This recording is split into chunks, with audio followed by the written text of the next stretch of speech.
Welcome to the Mind Body Energy Project. Welcome. Is Hit that it. exciting enough of an intro? No, hit it. Now it's going to be. Yes. That's it. There we That's what I go. was looking for. Honey, I was like, I don't know. That felt a little. Mm-mm. Mm-mm. So here we are, wrapping up these daggone swords. Hopefully, everyone who has been listening along with us, you have your minds right. Mm-hmm. And if not, so since we began, do you feel any different about the swords now? I've always had like a balanced like fear and love for them, so I feel the same way. But maybe it's become more neutral. Yeah, I think I've integrated into neutrality. For the rap that they get, for as much as people act like they're so like, ooh, a sword, like, I don't know. For me, I'm just like, oh, they're interesting. It doesn't feel like I wouldn't be sad if it popped up in a reading, I guess is my point. Yeah, I think that hopefully we've helped everybody gain a better understanding of what the swords actually are for, that it is just your own mind. But that said, most people are like, oh, I don't want to go inside because it's too scary. So hopefully this just gives us more comfort with like your mind is the creator of your existence. So you better get right with it.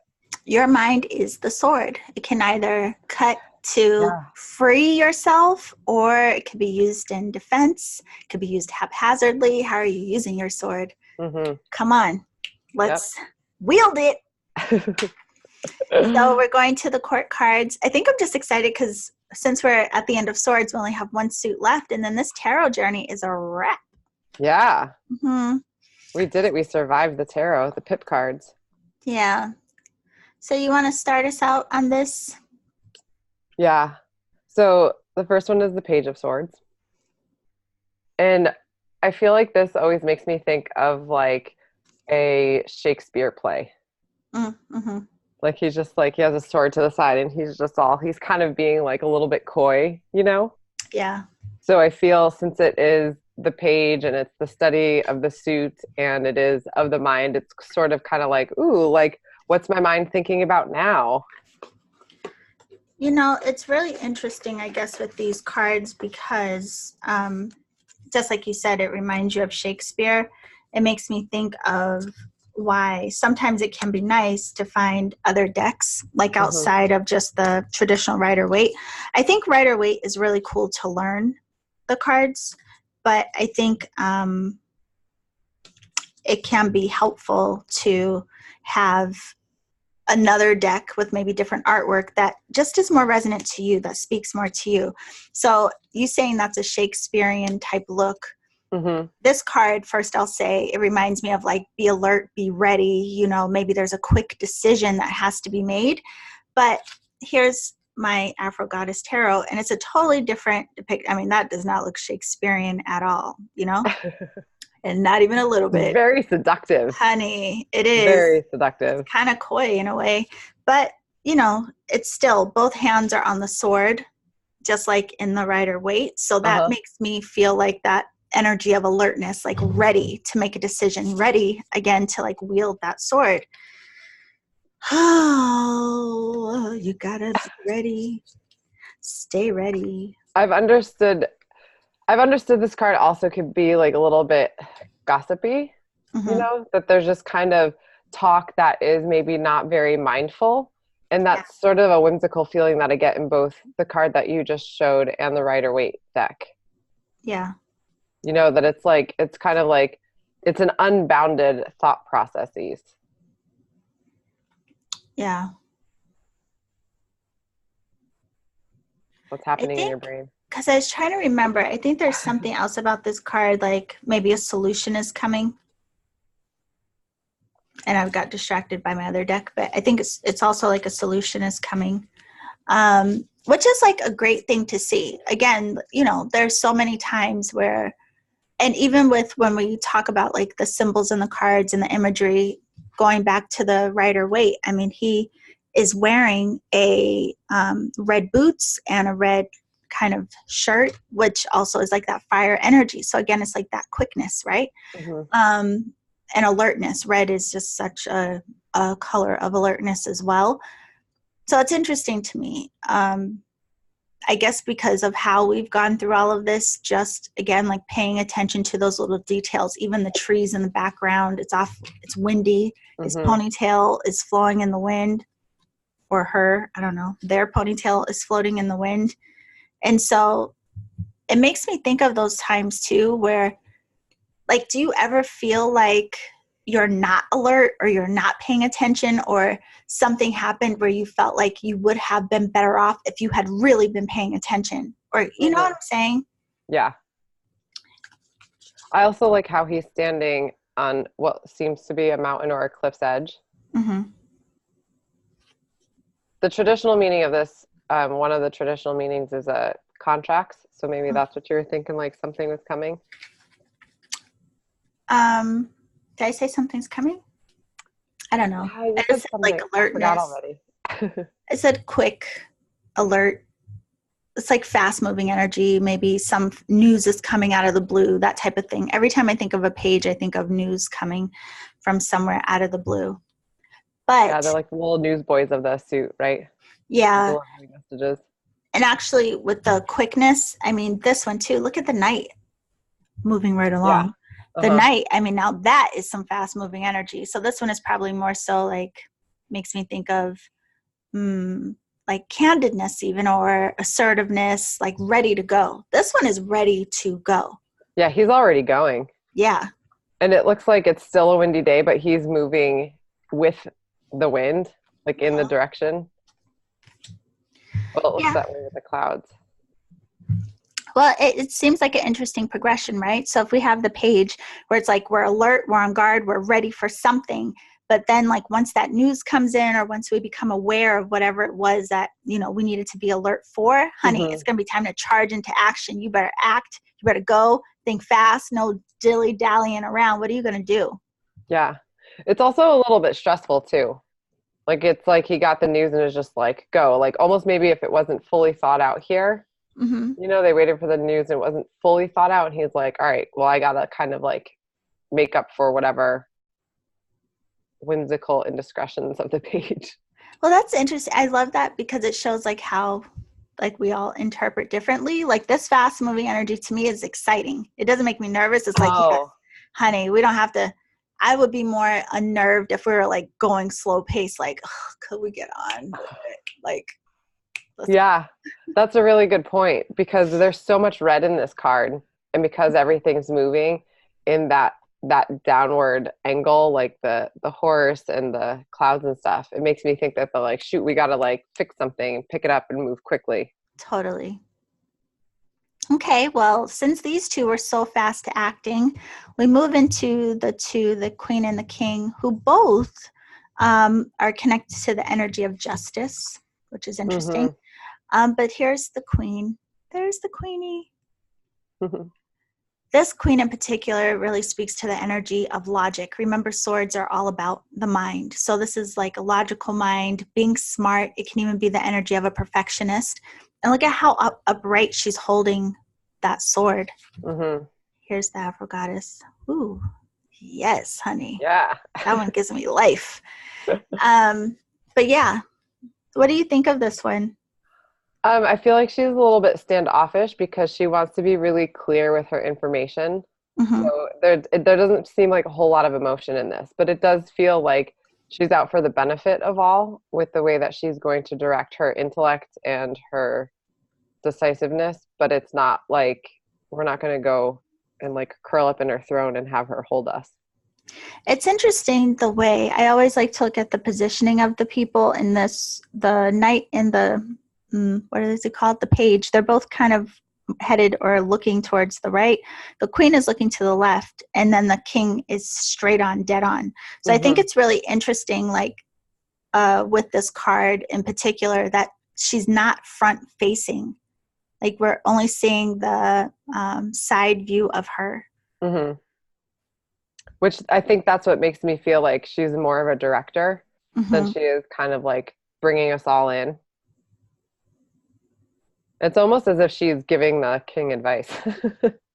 It's interesting Does too a how many handout. clouds are around her in the Hmm. background. There's a lot of clouds around in the back of her. And even though she has all of this blue in the picture, which could be related to knowledge, and again, her sword is very upright, which makes me think again about like that perfection energy or being really just. There's also the red within her as well. So it makes me feel like she's also going to be decisive. I mean, she has the red kind of veil, and her shoe that's peeking out is also red. Hmm. You know what's interesting is that her cloak has a bunch of clouds on it. Yeah. So it's almost like her sword is slicing up through the sky and Mm-hmm. cutting all the clouds away. So helping us to move through confusion. Yeah. She seems like to me maybe a more refined version of the knight, you know, like instead of having to be so quick and so action oriented, there's a groundedness to her, but it's Hmm. still it's clear. She's still Yeah. very clear. Well, what do you think about her king? The He looks like king a of dude you just swords. don't mess with. Yes. They actually say the king of swords is meant to be, or depicting a very stern kind of person. Yeah. There. But this card is really the card, like the mastery of mind. Do you know how we talk about the Hmm. different suits help us to master the different elemental qualities of our own being? The King Yeah. of Swords is mastery of our mind. And I think it's really interesting that he's on a piece of land, but it's like so close to a cliff. And there's a butterfly above him too. Is that a moth Oh or a yeah, in the butterfly? chair. Mm-hmm. Yeah. It's like In a between the two moons. There's right. a bunch of them there. There's actually three. And there's something about him that's really about mm, what is it called, like our mind rather than our emotion type of energy. You know, he's very logical, like there's Hmm. no fluff with this king, so to speak, right? But he is fair, like this energy is very fair. And I think sometimes in ourselves, like we think to be fair, to be nice, we have to be soft, or like we have to like bend a little too much, be a little too appeasing, when actually I think this card shows us that we can be strong and honest, and it doesn't have to be fluffy to Hmm. also be supportive or just or right. Yeah. What I like about, ooh, hello. Yeah, hello. What I like about this card too is that in his adornments, and it is much more clear in the deck that Yolanda has, the brilliant deck. Um, Radiant. yeah, the different yeah, that's what I meant. That's what I said. The different colors, yellow meaning like illumination, red meaning passion, blue clarity, and purple intuition. Like that he houses all of those things, but he's still yet very direct Yeah. and very clear with his message. Especially given the context of tarot, it comes across as a very woo-woo-y type of practice or whatever you want to call it. But even with that, there is a way to understand our minds Mm-hmm. that when we get intuitive messages, it might be totally random. We're like, what is that? But by gaining clarity and then trusting in that, we're able to deliver the message very clearly. You know, it's interesting. I don't think I've ever really noticed that there are butterflies on, I mean, the knight on his little thing on the horse, the the crown of the queen and Oh yeah. her throne, the king on the back of his thing, and then even in this one I showed you, the Afro goddess, there are like little Yeah. butterflies in the background, and they have the knight depicted as, instead of on a horse, actually on a butterfly. Oh, But interesting. um what I was thinking though about this king is, do you see it almost looks like a little cherub or something at the center of his crown, Uh-huh. in the middle of his crown? That kind of reminds me of like higher mind as well. Like maybe there's this like focus of being in connection to the higher mind, because he has this like angelic looking being like right there at his third eye. Beautiful. So again, I mean, especially looking at these, I think it makes me feel like, or recognize how supportive the swords really can be. And I think that's the interesting thing with all cards, not just swords. I mean, it could be the major arcana. Maybe you see the devil card or the tower card, or these cards that people usually are like, I don't want that one. And just remembering it's always perspective. It's always how we see it. And even if any of the cards you ever pull bring up something triggering or challenging to you, like maybe it's because you're ready to deal with whatever that is, or maybe this energy is triggering as it may be. Remember how it can be supportive, better not to stick your hand or your head in the sand like the ostrich, but look at it and then figure out, how do I deal with it? Yeah, I think what's important to reiterate about that is that when thoughts come up around this stuff, generally in our culture, we're taught that if it's a negative thought, like, get rid of it, and yes, there's something to positive thoughts, but if something negative comes up, but that's different. Positive thought versus ignoring your thoughts. That's different. Yeah. But the thought needs to be transformed. And I think that it's really cool having pointed out the butterflies in each of these, especially when it comes to thought. Being able to transform our thoughts really does set us free. And it's, in order to transform, you have to acknowledge the shadow. And that's where the magic happens. It's not like sticking your head in the sand and pretending. That's just stuffing things all away. And then we've talked about it on another podcast. That's what often causes us to act and behave and react and be triggered by old things that could be resolved or seen in a new way, seen in a higher way. It's just all part of that supporting our growth. Yeah. So if it's coming up, these cards are a great reassurance that we are supported in it, but also if it's coming up, it wants to be acknowledged, because your subconscious wants to work with your conscious mind to help clear it out so that you can expand. Amen. And that's cutting through the confusion and the BS. So it's like, hopefully, if nothing else from the swords, through all the cards we've gone through, hopefully the message you are left with is remembering that you, and only you, have the power to change your mind, change your perspective. You can do that. You don't have to cling to old beliefs, ideas, other people's interpretations. No, be in your own consideration and what makes sense for you. I'm telling you, that higher mind point of view is everything. That's actually has been coming up for me so much lately. I think in part, I was thinking maybe because we're in Leo season right now, and it's about like that heart-mind alignment, especially after coming out of that Lionsgate energy. But also because I've been teaching intuitive mastery, like literally, it's like this constant practice of aligning with the higher mind. So it reminds me a lot of this, because for those of you listening, even if in your meditations daily, you just have an intention, just simply an intention of being in alignment with your higher mind, coming into alignment with your heart space. And when you sit in that meditation, don't try to control, don't try to force, nothing. Just be there with that intention and then just observe.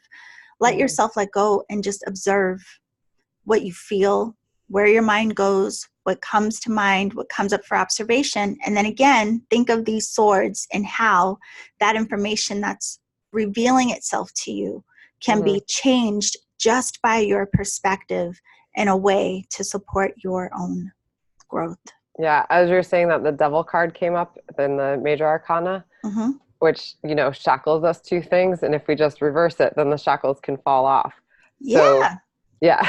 I mean, even the people in that card, their little shackles are loose. Like they could literally slip it off their neck. They're not really bound. Right. So they have the choice to become unbound. And that stepping into the higher self really allows you to release those shackles, because then once you're in the higher self, you realize that those other shackles are just illusory. They're kind of made up and they're loose shackles. So you could take them off, but it's until you step into that higher mind can you only sense what the difference is energetically in your own field. And that's the thing where you say, like, it's, made up. that's the thing where I think people get tripped up is like, we're always concerned with like, is it real? Am I making things up? What about, you're making up everything. Everything is made up. Literally everything is None of this is real life. None of, I mean, but it's true. Like everything that exists, the house that you built, somebody made up that design. Every single thing around us was made up, right? And your perspective is made up through your choice. Yeah. Yes, you could look at something and think like, oh my God, that's terrible. Okay, you just made up that perspective. Or you could look at it and go like, oh, well, it's interesting. I never thought of this that way. Yeah, right. Now you're making up a new way to think, a new idea. You're making up everything. So just, have fun. Yeah. Until you step inside yourself, that's where things aren't made up. There's made up things in our minds because of external influences. But the real thing is sitting with your higher self and feeling the lightness of that energy. And that's real. That may be the only thing that's real. Maybe. But even the way you perceive it is made up, like we could all sit in that space and see something different. And that's why you have to be okay with not having a tight grip on what's real and what's not. Because like, if we sit in it and we describe it as like, oh, connecting to my higher self, I feel my crown chakra expand. But for you, it's just seeing bursts of purple. Don't wrong yourself because something is different. Your mind is going to make up things to help support you understanding whatever it is that you're perceiving in this reality. So again, what have else fun. is really made up? Yeah. Have fun. Time is completely made up. I know that we've talked about this so much. Here she goes. Yeah. Down the rabbit holes. We're coming back for our rabbit holes. I know. We are jonesing for rabbit holes so bad, but let's just give a little appetizer of that, shall we? Mm-hmm. I did an aerial class earlier today, and we went into like at the end of class, we were just laying inside the hammock and they were doing a sound bath. And in my mind, I saw all of these things like racing by, and I was in situations and it went by so fast. Like everything was in fast, full speed motion. Mm-hmm. And consciously I knew where I was, but I was also somewhere else, and everything just happened so fast. And I couldn't tell where it actually was in body or in mind. It was just insane. But how do I know that those things that I didn't really actually go somewhere else and exist in a place where that time period flashed by? I don't know. That reminds me of being in a float tank. That would always be my experience when I would go. That's kind of what it felt like. Into sensory deprivation. Yeah. I mean, that you lose all like proprioception. Yeah. But not just time. I mean, you just everything. I mean, it's sensory deprivation. Yeah, of course. But it's strange what that does to you. Like when you aren't listening, aren't seeing, all of your senses are just muted. Yeah. It's like the whole concept of time and spatial awareness, like everything, honey, like breaks open and you're like, what? Yeah. Ooh, I feel a podcast, a rabbit hole podcast about time coming up. Oh, well. Yeah, because I just wanted to give you some more information, but I stopped myself. Okay, well, make a note of it. We'll be back to talk about time. Yeah. Okay, so that is it for the swords. I would like to personally thank the swords. Yes, thank you. Thank you, swords. Thank you for your wisdom, helping teaching us that it's our responsibility. Yeah. It's our responsibility. Teach us that. Yeah, and now we're going to go into our last suit, the Pentacles, which Tiffany seems to favor, which is why she wanted to save it for last. True. Yes, you said you wanted to save Pentacles for last because they were your favorite. No, ma'am. Yes, ma'am. My favorite is the wands. I feel like I just didn't want to end on swords because they scared me. But now I feel better about it, so it's okay. Well, hopefully all of you are finding a nice harmonious relationship with all of the suits as well. But we would like to know, like, really what does come up for you with these cards? And it doesn't have to be just about the swords. Like, you could reach back. Let us know what your experience has been or what's highlighted for you around your own emotion, your, what else did we do? Your fire energy, the action you take, your will, your drive, as well as your mind. Like, how are you coming into relationship with these different aspects of you? Let us know. Alrighty. Is that it, Tiffy? So, yeah, on to the Pentacles. Bye. Bye. Oh, wait. What? Wait a minute. What happened? Hold the press. Okay. This is just want to let you all know too, actually kind of reminds me of one of them. I think the king and the queen combined. On the 23rd, we have the sun moving into Virgo. So where we've been in this Leo energy for a long time, where, coming into that alignment with our heart and our mind, the Virgo energy is now going to ask us, well, what are we going to do with that? Which type of modifications may need to be made within our person, within ourselves, so that we can show up and express in ways that are purposeful and more helpful. So again, use the cards. See what any blocks you have going, see any energies that may support you, and coming into more clarity around what would make you feel more purposeful in what you're sharing in the world. And don't avoid the things that cause discomfort. Dive into them, get them out of the way, and then you'll have more clarity. Yep. Okay, is that it? I think that is it. Goodbye. Bye-bye.